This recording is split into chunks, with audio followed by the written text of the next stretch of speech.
Hello, ചെറുക്കൻ്റെ വീട്ടിൽ നിന്ന് കുറി കൊണ്ടുവരുന്ന ചടങ്ങിൻ്റെ ഗെറ്റ് റെഡി വിത്ത് മീ ആണ് കേട്ടോ. ചെക്കൻ്റെ വീട്ടിൽ നിന്ന് കുറി കൊണ്ടുവരുന്ന ചടങ്ങ് എന്താണെന്ന് നിങ്ങൾക്ക് അറിയെങ്കിൽ കമൻറ്റ് ചെയ്യണേ. ഞാൻ ആദ്യം തന്നെ പ്ലമ്മിൻ്റെ ടോണർ ഇട്ടു, പ്ലമ്മിൻ്റെ സെറം ഇട്ടു, പോൺസിൻ്റെ മോയ്സ്ചറൈസർ ഇട്ടു, അത് കഴിഞ്ഞ് പ്രൈമർ ഇട്ട് കൊടുത്തു.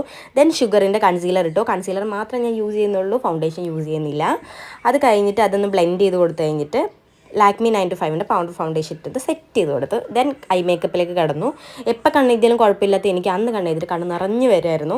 പിന്നെ ഞാൻ ലാക്മിൻ്റെ ഐലൈനർ വെച്ചിട്ടൊന്ന് എഴുതി കൊടുത്തു. ദെൻ വാട്ടർ പ്രൂഫ് ഐലൈനർ വെച്ചിട്ട് അതിൻ്റെ പൊക്കത്ത് ഒന്ന് എഴുതി കൊടുത്തു. എന്നിട്ടും എനിക്കൊരു സമാധാനമാവുണ്ട്. വീണ്ടും ഞാൻ കൺമഷി എടുത്ത് കണ്ണിലൊക്കെ ഒന്ന് എഴുതിയപ്പോൾ ഒരു ആശ്വാസം കിട്ടി. അത് കഴിഞ്ഞിട്ട് ഞാൻ മസ്കാര ഇട്ട് കൊടുത്തു കേട്ടോ. അത് കഴിഞ്ഞ് നമ്മൾ ഐബ്രോസും കൂടെ ഫില്ല് ചെയ്തു.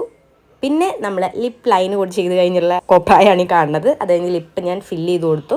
പിന്നെ ഒരു കുഞ്ഞി പൊട്ടും കൂടെ വെച്ചപ്പോൾ എനിക്ക് ഇഷ്ടമായി. പിന്നെയാണ് ഞാൻ ഓർത്തത് ഞാൻ ഹൈലൈറ്റർ ഇട്ടില്ല. ഹൈലൈറ്ററിലെ ജീവനാണ്, എനിക്ക് ഭയങ്കര ഇഷ്ടമാണ് ഹൈലൈറ്റർ ഇട്ട് ഒരുങ്ങാനായിട്ട്. നല്ല ഗ്ലോയി ഫിനിഷ് ആയിരിക്കും. ഇതാണ് ഫൈനൽ ലുക്ക്. ഇഷ്ടമായെന്ന് പറയണേ.